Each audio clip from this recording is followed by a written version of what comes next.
د بېنظیر روپۍ چې دی هغه شروع شوي دي دې ځل پکې نوي کسان چې دي هغه ډېر زیات ایډ شوي دي او زاړه کسان ترې وتلي دي نو دا نوي کسان اکثر دا تپوس کوي چې دا پیسې څومره وخت پس میلاویږي او موږ روپۍ راغستې دي موږ ته به دوباره میلاویږي که نه میلاویږي په دې کې ځینې زاړه کسان دي ځکه هغو راغستې دي 15 میاشتې مخکې روپۍ راغستې دي او چې موږ ته به دا روپۍ میلاویږي که نه میلاویږي نو په دې ویډیو کې له مکمل معلومات چې دا در کوم مکمل معلومات دا دي چې سبا ورځې تاسو ته مشکله چې دا نه جوړېږي چې تاسو د خپلو پیسو معلومات کوئ او تاسو وایئ چې موږ ته روپۍ میلاو نه شوې نو دا ویډیو د ټول لپاره دا معلوماتي ده او د غریبانو لپاره تاسو دا ویډیو راولئ دا مخکې شیر کړئ چې نورو کسانو ته هم ورسي نو د بېنظیر روپۍ چې دي هغه شروع دي دا هر 3 میاشتې پس چې دی دا شروع کېږي دا د هغو له طرفه دغه قانون دی چې 3 میاشتې پس به دا روپۍ تاسو ته میلاویږي خو له کله نه چې دا حکومت شروع شوی دی نو په دې کې ډېرې زیاتې مسلې شروع شوي دي زیاتې مسلې دا دي چې اوس روپۍ په یو ځای باندې نه شروع کوي اکثر وایي پیزونه دي کله وایي مرحلې دي قسمه قسم خبرې کوي او په هغې باندې دا روپۍ ورکوي اوس پکې یو نوې طریقه چې دا راایستلې ده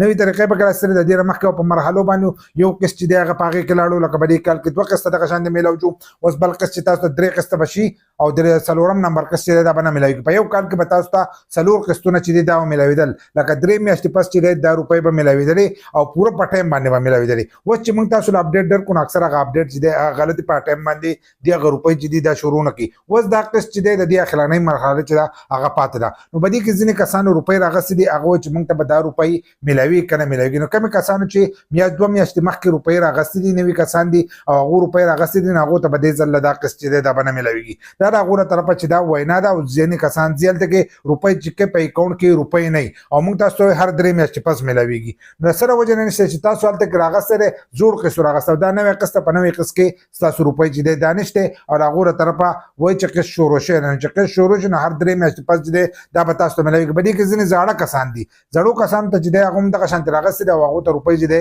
دا اوس په ټایم باندې نه میلاویږي ځینې کسانو ته 4 میاشتې پس میلاویږي ځینې کسانو ته 6 میاشتې پس چې دی دا روپۍ میلاویږي نو کومو کسانو چې روپۍ راغستې دي 2 میاشتې مخکې روپۍ راغستې دي نو هغو ته به دا روپۍ چې دی دا به نه میلاویږي لکه به د 2 میاشتو کې دننه کومو کسانو روپۍ راغستې یا به د ستمبر کې کومو کسانو روپۍ راغستې نو هغو ته به دا قسط چې دی دا به نه میلاویږي هغو ته به په ډسمبر کې چې دی روپۍ میلاویږي نو یو قسط چې دی په منځ کې ستاسو نه چې دی دا لاړو نور د هغو له طرفه چې کم قانون دی 3 میاشتې پس لکه چې ستاسو د روپو 3 میاشتې شي 3 میاشتې پس چې دی دا به شروع کېدو لکه د جنوري فروری مارچ یو قسط و بیا دا